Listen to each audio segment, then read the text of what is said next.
चुनावी मौसम में आरोप प्रत्यारोप का सिलसिला जारी है। कांग्रेस और भाजपा एक दूसरे पर तीखे हमले कर रही है।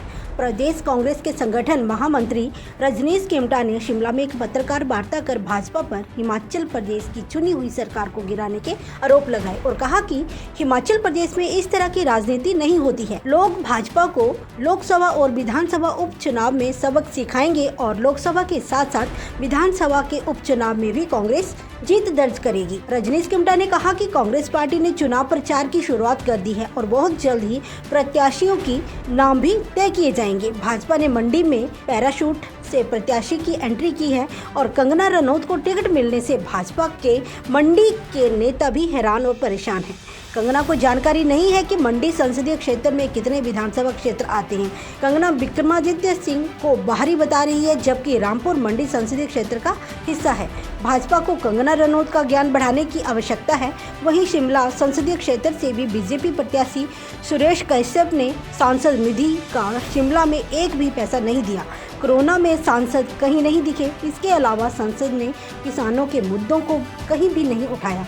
सेब के आयात शुल्क बढ़ाने को लेकर सांसद ने कोई काम नहीं किया। बीजेपी देश व प्रदेश धनबल की राजनीति कर रही है, जिसका जनता करारा जवाब देगी। सारे समीकरणों को मिलाकर कांग्रेस की सरकार स्थिर है। उपचुनाव के बाद कांग्रेस सरकार और मजबूत होगी। जनता के जनमत के खिलाफ भाजपा ने साजिश रची। 4 जून को भाजपा को मुंह की खानी पड़ेगी। नूरपुर से विनय महाजन की रिपोर्ट, AMI न्यूज हिमाचल। राजनीति से जनमत हासिल करना चाह रही है, उसमें इन चुनावों में हिमाचल की जनता उनको करारा जवाब देगी। जो भी रिजल्ट आता है, कांग्रेस पार्टी की सरकार स्थिर है और कांग्रेस पार्टी की सरकार के पास मैंडेट है। हमारे पास अभी भी विधानसभा के अंदर 34 सीटें हैं, भाजपा के पास 25 सीटें हैं और लोकसभा की सीटों की विजय के बाद, विधानसभा की सीटों की विजय के बाद ये जरूर है कि हम और स्ट्रांग होंगे, परंतु भाजपा जिस साजिश के तहत, जो उनकी एक सोच थी, जिस सोच के तहत वो हमारी सरकार को अनस्टेबल करना चाहते थे, या हमारे को, इस सरकार को जो जनमत 14 महीने पहले हिमाचल प्रदेश में जनता ने दिया, फुल मैंडेट के साथ सरकार बनी, उस जनता के जनमत को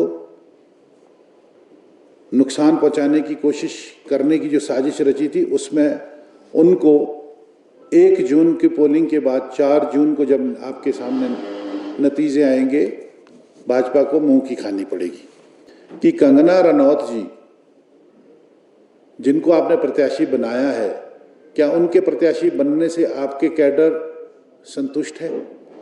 क्या आपके कैडर में खलबली नहीं मची हुई है?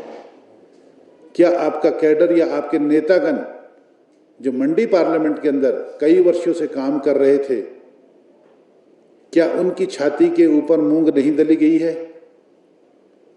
और वो शिक्षा तो हमें देते हैं। कईयों बार आपने ये बात कही, कईयों बार भाजपा ने ये बात कही कि कांग्रेस ये कर रही है, कांग्रेस वो कर रही है, पर हम भी इनसे पूछते हैं, आप अपना जवाब क्यों नहीं देते?